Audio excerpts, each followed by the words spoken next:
What is the relationship between the brain and consciousness? Does the brain create consciousness? Let's think about the philosophical implications. If the brain creates consciousness, then when the brain dies, consciousness is gone. Memories, thoughts, feelings, emotions, they go away because the brain is the producer of all those things. So when the physical body dies, there's no more consciousness.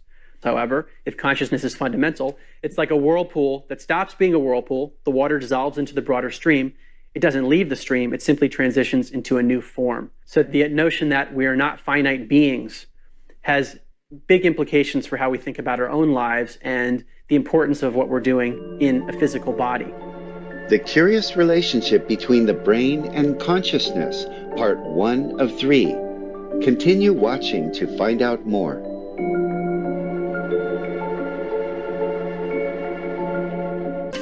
Bonjour, nobles téléspectateurs. Je suis Mathilde Zida, de l'amicale d'Atapamé au Togo. Le peuple aimant de mon pays vous souhaite d'avoir un cœur paisible et heureux.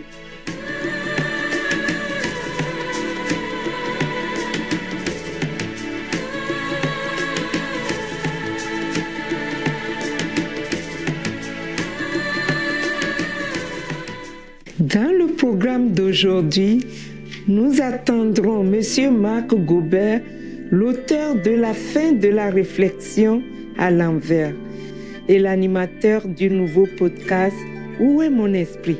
M. Gobert est également membre du conseil d'administration de l'Institut des sciences noétiques à IONS, un centre de recherche dédié à l'exploration et au développement des capacités humaines.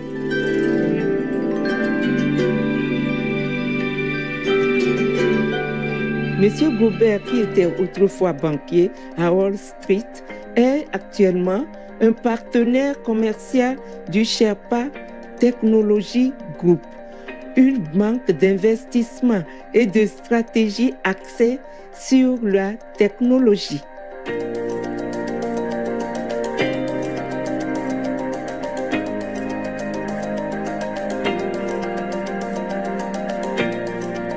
Jusqu'en 2016, M. Gobert se concentrait entièrement à sa carrière dans la finance, l'investissement et le développement d'entreprises.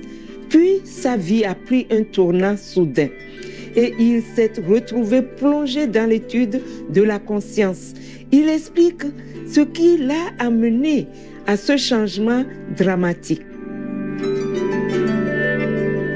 And it really all started for me in around August of 2016. And it wasn't intentional. I wasn't looking for something new, but I was listening to podcasts, and mostly health podcasts, alternative health and some business podcasts. And there was one called Extreme Health Radio.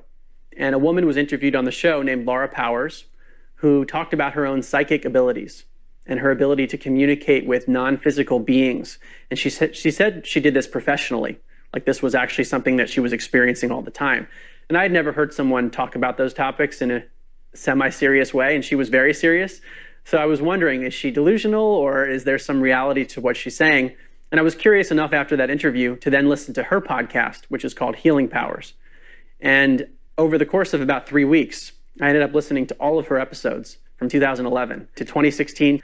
And what I realized is that many people were describing similar things to what she was saying in her interview. So at that point, I became very interested because it seemed like there were independent accounts of people describing phenomena that I had not really heard of before. And I realized that if any of those things were true, then I would have to rethink my life and how I think about reality and who and what we are. So that really catapulted me into a research frenzy where it was basically obsessive. All I wanted to do was research these topics because the more I researched, the more I realized that everything I thought I knew about reality needed to be reconsidered. So I spent about a year doing almost nothing but researching when I wasn't in the office because I still do work. But when I wasn't working, all I wanted to do was research. And that was listening to podcasts, reading books, reading scientific papers, watching YouTube videos.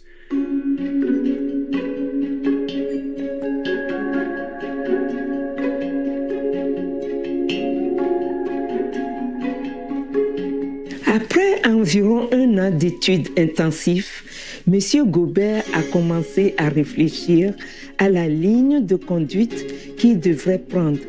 Au fil des discussions avec des amis, il a vite compris ce qu'il devait faire. I started to tell friends about what I was learning, and many of them told me that the information actually provided a comforting picture of reality that was affecting their lives in a positive way. So I got to the point where I was hearing enough positive feedback about what I was saying, just in casual conversations, combined with my passion and the knowledge that was now just in my mind. I said, why don't I just try to write a book about this and put it all on paper?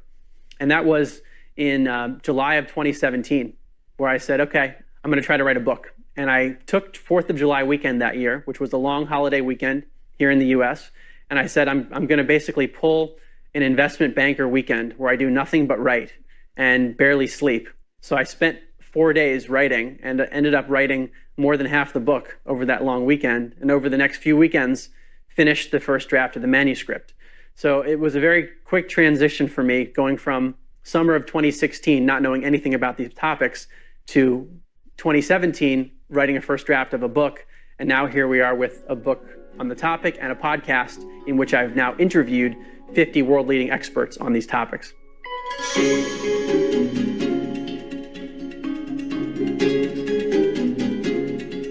Nous prendrons un moment pour réfléchir à la vie et à son sens. Nous reviendrons après ce bref message. Alors, restez sur Supreme Master Television. Welcome back to our program, The Curious Relationship Between the Brain and Consciousness, Part 1 of 3. We'll now hear again from our host, Ms. Matilda Zida. Nous poursuivons notre discussion avec M. Marc Gobert, qui explique que, dans le passé, il pensait que le cerveau était la source de la conscience, mais ses recherches suggèrent que c'est en fait l'inverse. When I think of consciousness, I mean our subjective inner experience or awareness. When I say that I am speaking to you, that I is what I mean by consciousness. It's not physical, it's not my body, it is that which is experiencing the body. That's consciousness. So anyone watching this right now, your consciousness is what is experiencing this interview. So that's how we define consciousness. And in fact, Science Magazine has said it's the number 2 question that's remaining in all of science. So there's a big question of how something that's non-physical could arise from a body and a brain that's physical. But there's this strong correlation that occurs. When you change the brain, you change consciousness. So why is that not sufficient? And I'll refer to an analogy from Dr. Bernardo Kastrup, one of the philosophers in this area, who says if you can imagine there's a large fire, lots of firefighters appear at the scene. You have a larger fire, more firefighters. So you have a strong correlation between the size of the fire and the number of firefighters that are present. But in that situation, we don't say that the firefighters caused the fire. And in statistics, the saying is correlation does not imply causation. And that might be what we're dealing with the brain and consciousness. The brain's related to it, but maybe the brain's not causing it. Maybe the brain is actually acting more like an antenna receiver or a filtering mechanism that's limiting consciousness. So there's a much broader reality that our brain is screening or filtering out, almost like a blindfold. So the brain's related to it, but not causing it. So this is recontextualizing some of the most basic assumptions about life. If consciousness doesn't come from the brain, then what is it? And the thesis that I arrive at, it's not that consciousness comes from the brain, but it's the other way around. That consciousness is the basis of all reality existing beyond space and time, and the material world is an emergence or an experience within consciousness. So to put that into an analogy that we can try to make tangible, I'll go back to Dr. Bernardo Kastrup, the philosopher I mentioned, who says we can imagine that all of reality is like a stream of water, where water represents consciousness. Each of us is like a whirlpool within the stream. So we're all like localizations of consciousness, meaning we have our own individuated, localized experiences. However, we're fundamentally connected as part of the same stream of water. And this is why my book is called An End to Upside Down Thinking. It's not that matter creates consciousness, we flip it. Consciousness is fundamental. And actually, Max Planck, the Nobel Prize-winning physicist, in 1931, he said, I regard consciousness as fundamental. I regard matter as derivative from consciousness. And that's the idea that I'm putting forth.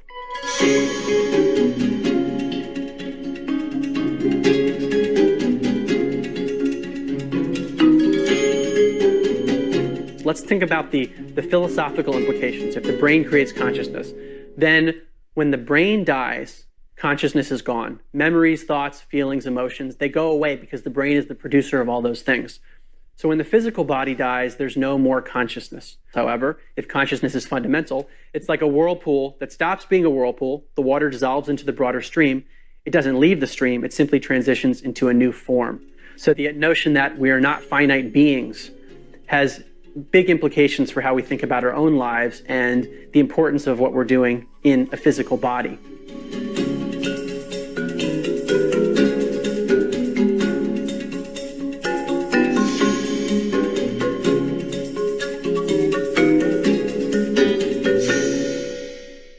Nous remercions M. Marc Gobert d'avoir partagé ses réflexions sur le cerveau et la conscience. Soyez bénis pour votre noble travail. For more information about Mr. Marc Gobert, please visit marcgobert.com. Téléspectateurs extrêmement intelligents, merci pour votre compagnie aujourd'hui. Retrouvez-nous le mercredi 30 octobre pour la deuxième partie de cette série.